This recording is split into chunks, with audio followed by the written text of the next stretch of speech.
Hi friends, আমি Somlata the cake স্টোরিজের তরফ থেকে আরও একটা নতুন কেকের কাজ তোমাদের সঙ্গে শেয়ার করতে চলে এসেছি।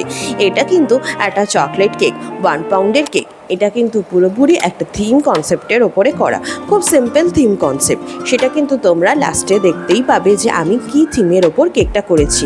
কিন্তু তোমাদের যদি অবশ্যই কেকটা ভালো লেগে থাকে তাহলে একটা লাইক এবং কমেন্ট করো, আর যদি খুব বেশি ভালো লেগে থাকে তাহলে কিন্তু একটু শেয়ার করো।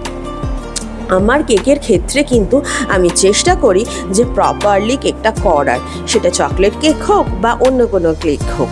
আমার কেকের ক্ষেত্রে কিন্তু আমি যে রিভিউ পেয়েছি তাতে কিন্তু কেউ বলতে পারবে না যে আমার কেক কিন্তু আর্টিফিশিয়াল ফ্লেভার মেশানো কেক লাগে। তার কারণই হচ্ছে যে আমি এসেন্সের জায়গায় ফ্লেভারটাকে যতটা এনহ্যান্স করা যায় সেই কাজটা করি। তাতে যদি একটু বেশি পরিমাণেই চকলেট দিতে হয় চকলেট কেকের ক্ষেত্রে তাহলে কিন্তু আমি সেটা দিই। সেটাতে কিন্তু কোনো রকম আমি কিপটেমি করি না। অ্যান্ড অবশ্যই সেই ক্ষেত্রে কিন্তু আমি সেই রকমই প্রাইস নিই। সেখানে কিন্তু কেউ বলতেও পারবে না যে আমি কম প্রাইস নিয়ে মার্কেট নষ্ট করছি, তা কিন্তু একদমই হয় না।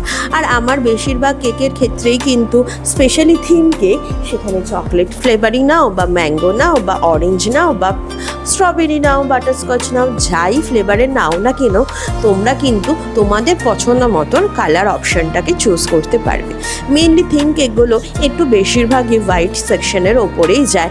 তার কারণটা হচ্ছে যে হোয়াইট কালারের ওপরে কিন্তু থিমটাকে খুব ভালোভাবে ফোটানো যায়। হ্যাঁ, অবশ্যই হালকা অন্য কোনো কালারও করা যায়, কিন্তু অন্য কোনো ডিপ কালার করলে না সেই কালারটার ওপরে যে কনসেপ্টের স্টিকার হোক বা ফন্ডেন্টের কাজ হোক সেগুলো কিন্তু প্রপার ফুটিয়ে তোলা যায় না, বা ফুটিয়ে তুললেও সেগুলো প্রচণ্ড ওভার পাওয়ার হয়ে যায়। তো সেই কারণে আমি চেষ্টা করি যে হোয়াইট কালারেরই বেস করার, এবং তার সঙ্গে একটা হিন্ট টাচ অফ অন্য কালারেরও ইউজ করি, যাতে জিনিসটা একেবারে আবার ফ্ল্যাট দেখতে না লাগে।